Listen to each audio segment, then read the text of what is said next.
sometimes you come across a product where you're just like, why? Like, why even bother? Until you use it. At which point you ask yourself the question of, well, why haven't Apple done this already? Because, that's the gold standard, right? And what first started off as ASUS asking me to check out some pretty cool tech has turned into the realization that this thing freaking rocks. Wait, go back. First, I need to explain exactly what this thing actually is. So this is the ASUS Zenbook DUO, and this is a dual screen laptop. It features the Intel Core Ultra X9 Series 3 processor, which has a dedicated NPU for AI tasks. Also an Intel Arc B390 GPU. There is 32 gigabytes of LPDDR5X memory, which in today's market probably costs $1 bajillion. 2 terabytes SSD, along with a single HDMI 2.1 port, 2 Thunderbolt 4 USB-C ports, a USB-A port, and an audio combo jack. Plus, there's also a USB Type-C port on the keyboard. Now, aside from that, all of the latest specs as you'd expect: Wi-Fi 7, Bluetooth 5.4, and a 99 watt-hour battery, which is actually split into 2 separate batteries. And the party trick that makes every Starbucks laptop customer go weak at the knees: dual 3K 144Hz VRR OLED touchscreen displays to go. All of this with a 0.2 millisecond response time, 1000 nits peak brightness, a PPI of over 240, plus 100% DCI P3, and an anti-reflective coating. It is absolutely feature-packed. And once more, we get that lovely ceruleum material that is 3 times stronger than aluminium, whilst also providing that really nice feel and finish to the machine, along with being also very resistant to leaving, oily fingerprints all over your machine.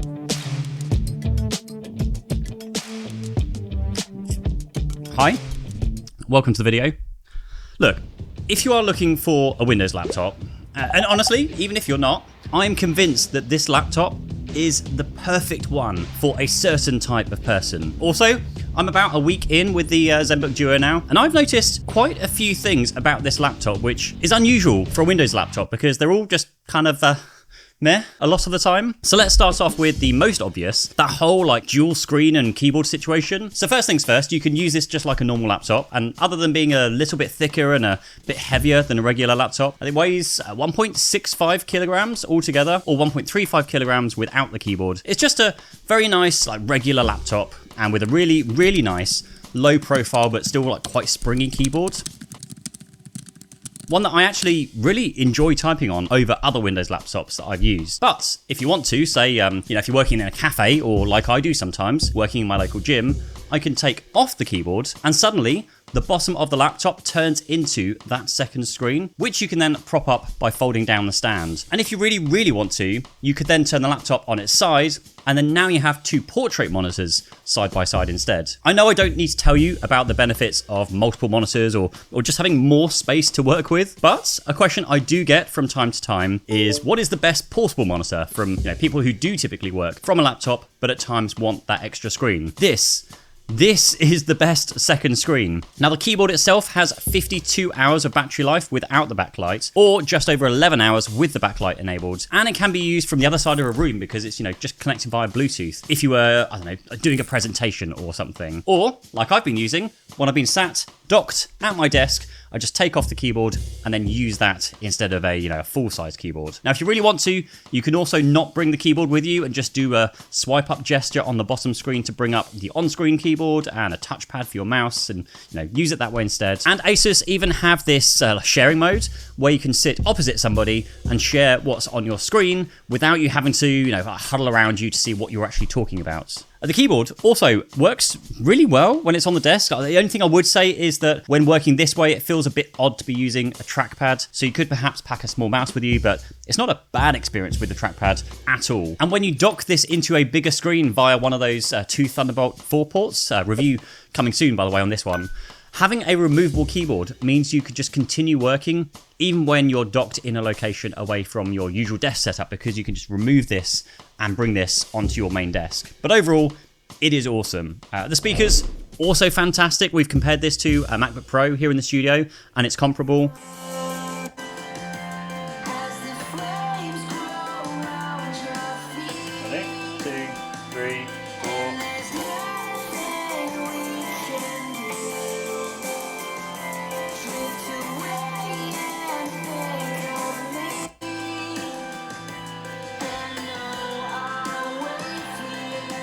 The speakers are also powered by Dolby Atmos for whatever's that worth in a laptop, but still. And just overall, I don't really have anything negative to say about this laptop.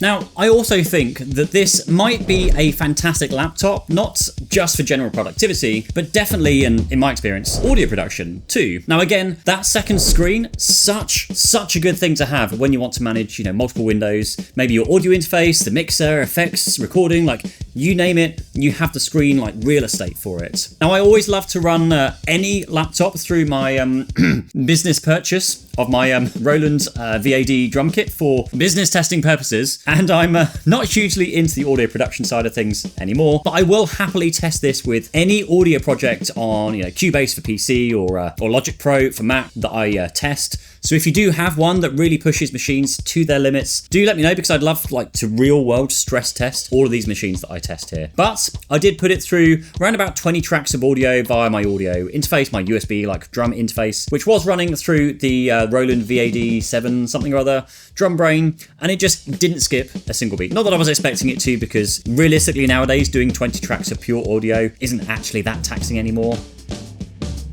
Now, one thing to mention is that this laptop also comes with the ability to use the ASUS Pen 3.0. So for those of you who do like to, use a stylus, then you have that option. And whilst writing on the top screen isn't really the best experience, if you remove the keyboard, then that bottom screen is absolutely solid for, all types of stylus activity, drawing, writing, taking notes, all the good stuff. Now, battery life is an interesting one here, and it's also very difficult to kind of quantify. Now, ASUS claims this gets up to 18 hours of video playback in dual screen mode and up to 32 hours in single screen mode, which for day-to-day general productivity, it has been fantastic and gets me through a full day. But I did notice that whilst initially setting things up, downloading hundreds of gigabytes of games, it brought that battery down to around about 5 hours of use in a single charge. And I spent around about an hour, maybe 2 hours downloading, installing Cubase, and then recording a couple of tracks inside of Cubase. And I went from 100% battery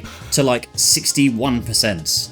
Ouch. Now, it's definitely not as efficient as, say, a MacBook, but I know to a lot of people that really doesn't matter, because if you're a Mac user, well, you're a Mac user, and if you prefer Windows, then, well, you're on Windows anyway. Now, where things get really interesting, though, is with gaming. And I know this isn't a gaming laptop, but this has an Intel Arc B390, which does allow you to play games at the native 3K resolution and at reasonable graphics quality. Now, I was getting around 80 to 90 FPS in Fortnite on medium settings, which honestly for a laptop that's main focus, I would say, is productivity. Well, I like to game in the evenings too. So it's good to know you can get some gaming sessions in on this laptop without having to drop that quality by too much. Look, so those who have watched this channel for, any length of time know how much I love big, high quality and high PPI displays. And this is really checking all of those boxes, because, well, who wouldn't want, dual high resolution displays when you're out and about, whilst you can still continue to use it like a normal laptop, when you're sat on the couch or somewhere where splaying out, all your displays isn't the most practical. The only thing I would say is that because of the extra screens, you're of course going to get a little extra weight. So for those of you who do like to travel, consider this if you really want that additional portable display, which will inevitably weigh more, and you'll have to pack all the cables and power and USB and all the mess and all that kind of stuff. Whereas this is all built in. And also, if you're happy with the battery life performance of a Windows laptop, or if you are sure that you don't want the additional weight, check out the Zenbook A series of laptops, which I also reviewed recently as a great alternative to a MacBook Air for those of you who want a Windows machine. So go watch that. Links will be down below for the Zenbook Duo, and I'll see you in the next video. Thank you.